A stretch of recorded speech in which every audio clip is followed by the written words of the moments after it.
Welcome back to the Ancestral Findings podcast. Summer is one of the best times of year to bring family history out of the computer and into the real world. The days are longer, travel is easier, cemeteries are more accessible, families gather for cookouts, reunions, weddings, and vacations. Local libraries, courthouses, archives, historical societies, and old hometowns suddenly become places you might actually visit. That makes summer a great season for genealogy research. But the best summer research doesn't start with a road trip. It starts with a plan. You don't need to solve your whole family tree. You don't need to chase every surname. You don't need to spend your whole summer buried in records. The goal is to choose a few useful projects that are enjoyable, realistic, and worth your time. A good summer genealogy project should help you do one of three things. It should help you learn something new about an ancestor, visit a place connected to your family history, or organize what you already have so your research is easier later. That's enough. Small projects can lead to big discoveries. The quickest way to lose focus is to work on everyone at once. Instead of saying, "I'm going to work on my genealogy this summer," pick one family line, choose one surname, one couple, one county, or one research question. Maybe you want to find the parents of Sarah Davis. Maybe you want to know where Thomas Miller lived before he appeared in Ohio. Maybe you have a cemetery name in Grandma's notes, but you don't know where it is. Maybe there's a brother who disappeared from the census. Or maybe you want to know if an ancestor served in the Civil War. A clear question gives your summer research direction.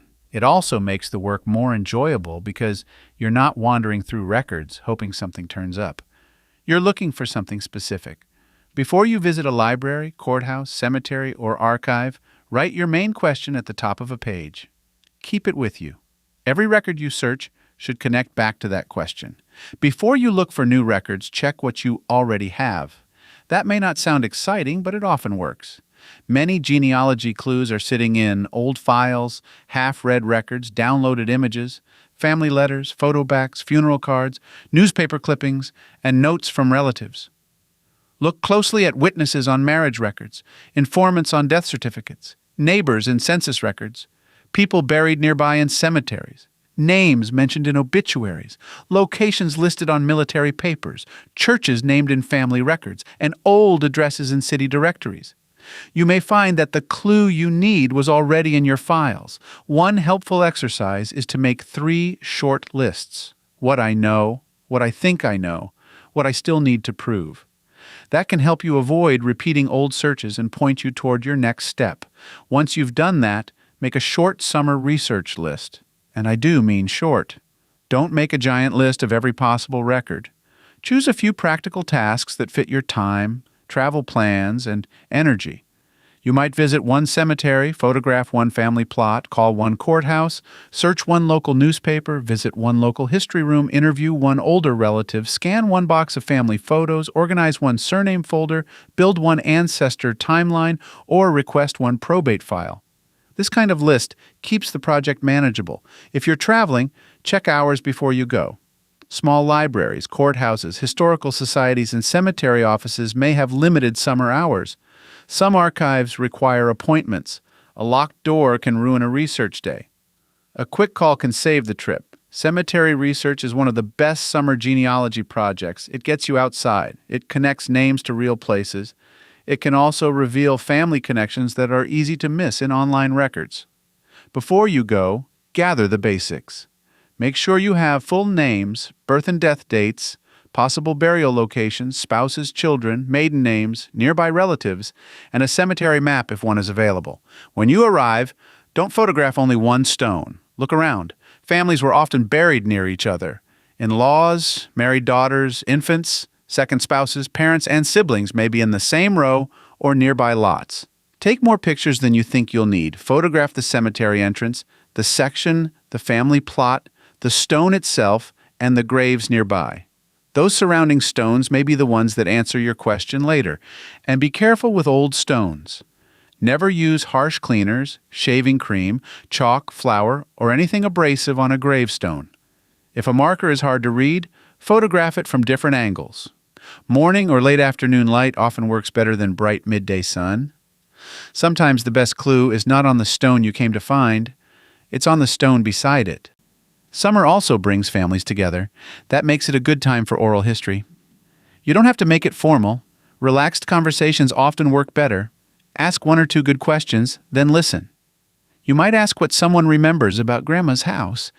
You might ask who lived nearby when they were young, what stories their parents told, where the family went to church, who had the old family Bible, or who kept the family photographs.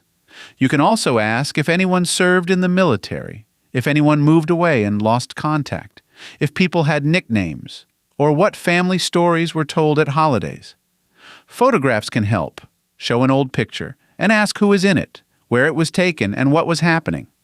If the person agrees, record the conversation. If not, take notes afterward. Write down the date, location, and name of the person who shared the information.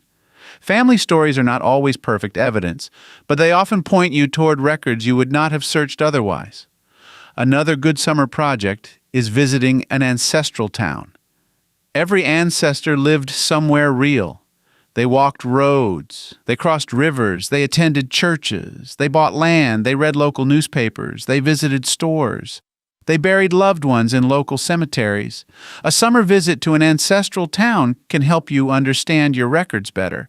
Look for courthouses, churches, cemeteries, schools, old neighborhoods, farms, railroad lines, rivers, bridges, mills, local museums, historical markers, and war memorials. You may not find a new document that day, but you may understand the family better. A deed means more when you've seen the land. An obituary means more when you've walked through the town. A cemetery record means more when you've stood beside the stone. Take photos and label them when you get home. Not every summer genealogy project requires travel. If relatives are visiting, ask whether they have old photographs, letters, funeral cards, military papers, postcards, certificates, newspaper clippings, or Bible pages. You can scan or photograph those items during the visit. Be sure to capture the front and back of each item. Get the names, dates, studio marks, locations, handwritten notes, envelopes, and any owner information. Ask who owns the item and how they got it. That detail can help later. Another useful project is building a timeline. A timeline is one of the easiest ways to spot gaps in your research. Choose one ancestor and put everything in order.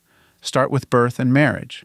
Add census records, land purchases, tax records, children's births, military service, church records, moves, death, burial, and probate. Then look for missing years. If someone appears in Pennsylvania in 1840 and Ohio in 1850, your summer project might be to learn when and why the move happened. If a woman disappears after her husband dies, your project might be to search probate, guardianship, remarriage, or cemetery records. A timeline turns scattered facts into a path. After each research trip, take a few minutes to write down what happened. Record where you went, what you searched, what you found, what you did not find, who helped you, and what needs to be checked next. Do this while the details are fresh. A search that turns up nothing is still useful if you record it. If you checked one courthouse and found nothing, that tells you where not to look again. It may also point you toward another county, court, archive, church, or newspaper. Good notes save time later. Most of all, keep the project enjoyable. Summer genealogy should not feel like a chore. Take a cousin with you. Visit a small museum, walk through an old town square, stop for lunch in the county where your ancestors lived, take pictures, enjoy the trip. You're collecting records, but you're also learning how your family lived. Start small. Choose one project, ask one question, visit one place, scan one box, interview one relative, photograph one cemetery. That's enough. One small summer project can lead to a discovery you never expected. Sources and further reading include the Family Search Research Wiki and Family Search Research Logs, which can help you plan searches, track your work, and learn where different records may be found. The National Archives also offers helpful resources for genealogists, including guidance for planning a research visit. The Library of Congress provides local history and genealogy guides that can help you understand communities, records, newspapers, maps, and other materials connected to family history research. If you've got a hard-to-find ancestor you're stuck on, I'd love to hear about it. Just head over to ancestralfindings.com and click on Contact to send me a message. While you're there, take advantage of our free weekly genealogy lookups. explore thousands of articles, and enjoy hundreds of podcast episodes. We've been helping family history researchers since 1995. And if you're looking for even more, check out our Genealogy Gold Q&A series over on Patreon. Thanks for listening, and as always, happy searching.